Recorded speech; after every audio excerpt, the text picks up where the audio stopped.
Today we're diving into a debate that's slowly creeping back into public discourse in small circles. Australia's GST Redistribution deal. Originally designed to stabilise the budget of Western Australia, experts such as Saul Eslake and former Liberal Treasurer Michael Ferguson believe it's become a political tool and arguably a battleground between Australia's richest and poorest states, with claims the current system is punishing smaller states like Tasmania, South Australia and the Northern Territory, while benefiting Australia's largest state, Western Australia. But why was the deal introduced in the first place? Why is it being contested now? And is it fair?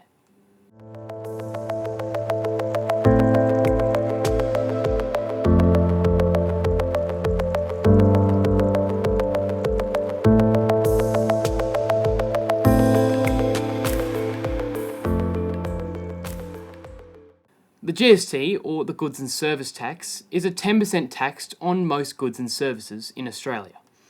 It's collected by the federal government and is redistributed to the states and territories to fund essential services like hospitals, schools and infrastructure, along with other grants the federal government provides to the states. But here's the key point. The GST is not divided up equally. Instead, it's distributed based on a concept called horizontal fiscal equalisation, or HFE. HFE tries to ensure that all Australians, no matter where they live, can access similar levels of public services. That means wealthier states like WA during the mining boom would get less GST, and the less wealthy jurisdictions like Tasmania or the Northern Territory would get more. But that principle hit a brick wall around 2015. At the time, Western Australia's share of the GST had plummeted to just 30 cents per dollar of GST raised in the state, largely because it had become incredibly wealthy off the back of iron ore boom. Under the equalisation system, that wealth meant that it was expected to rely less on GST, so it received a smaller slice, with the rest redistributed to the other states. WA was not happy about this arrangement. Both sides of politics in the state argued it was being punished for its success, sharing the sentiment of similar resource-rich states around the world, including Alberta in Canada, who believed they were being exploited by the rest of the nation.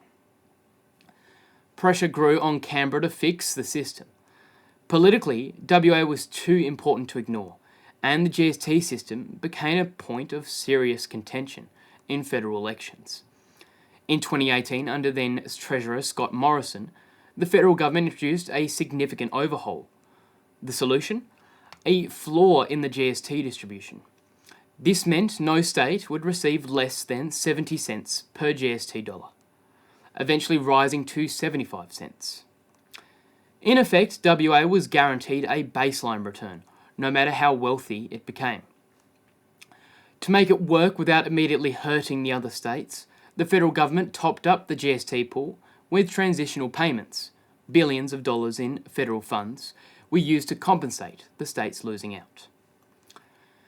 It was framed as a no-loser deal, and it was guaranteed both through Liberal and Labor reforms that no state will be worse off. But those transitional payments are temporary. The real test? 2030, when the federal government top-ups begin to expire. Fast forward to today, and things are starting to show in state budgets in Queensland, Australia, and especially in Tasmania, which is struggling with future debt problems. A new analysis from independent budget watchdogs, including well-received economist Saul Eslake and state treasuries, show the smaller states are already feeling the pinch. The formula with the GST floor in place, in their view, is distorting the balance of redistribution. And WA, it's collecting record royalties from mining, billions in surpluses, and still receiving more than it would otherwise get under the old system.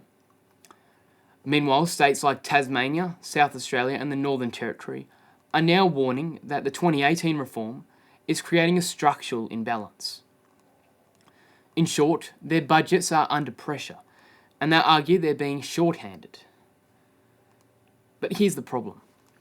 The GST floor protects WA when it's booming, but no such floor protects the smaller, less wealthy states when times are tough. Economist Saul Eslake warns that the floor creates a disconnect between wealth and redistribution. WA could theoretically become the nation's richest state and still receive billions in GST support, while the poorest states fall behind. With extended federal payments made by the first Albanese government lasting until 2030, the cost of keeping WA's GST floor will fall directly on other states every year after that period. A recent report by the Parliamentary Budget Office estimates that over the decades, WA will benefit more than $30 billion under the current model, money that would otherwise go to less wealthy jurisdictions.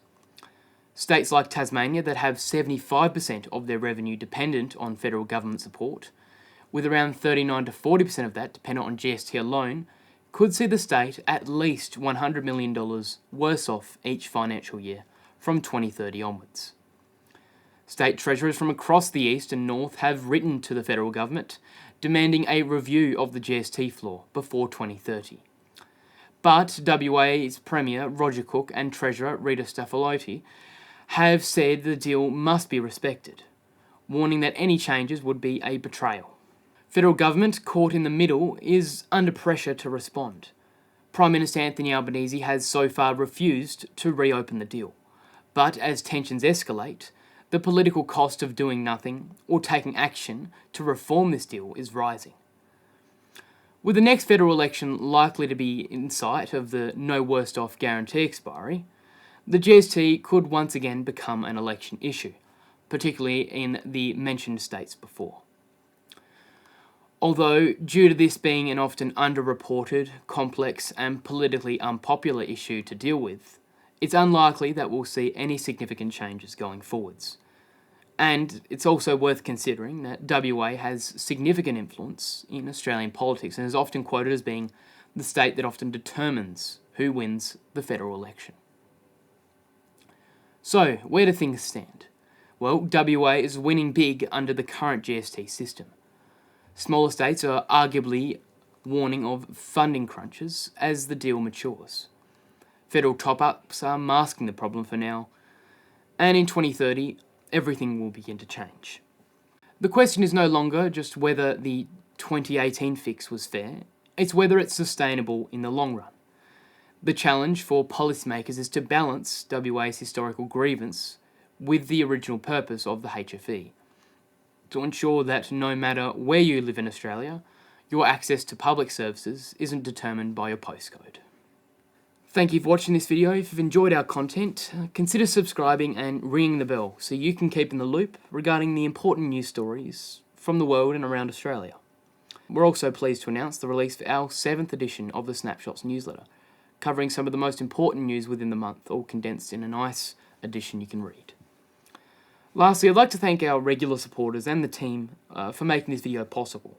Your support is crucial, and if you'd like to help, consider buying us a coffee, purchasing some merchandise, or purchasing a premium membership. Once again, I'm Heath Clark, thank you for watching, and I'll see you on the next video.